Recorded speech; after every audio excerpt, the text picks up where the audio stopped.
telah tertoreh dalam sejarah, mukjizat yang istimewa takkan mampu ditandingi.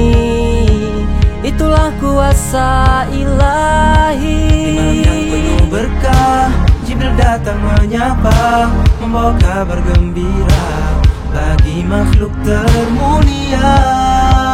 Dengannya buruk beranjak menyebar, rahasianya di antara Masjidil Haram dan Masjidil Aqsa mulia. Dengannya Jibril melangkah menjemput, perintah agung menembus langit ketujuh di atas Sidratul Muntaha.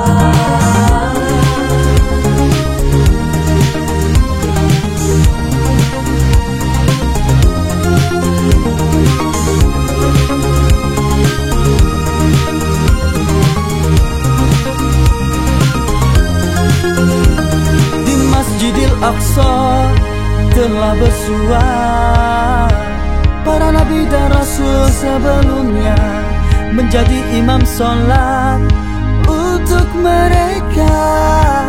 Keagungannya makin terpancar.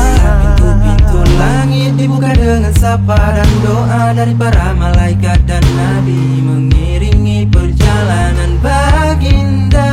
Dengannya burak beranjak menyebar, rahasia dunia di antara Masjidil Haram dan Masjidil Aqsa mulia.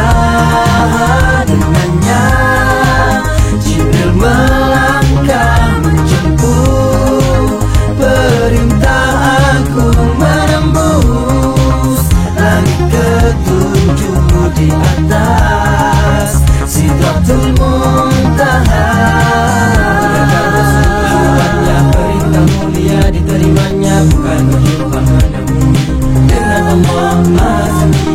Tuhan kita Maha sempurna, baik sifat maupun zatnya, kita segala bertakwa tak serupa dengan Allah.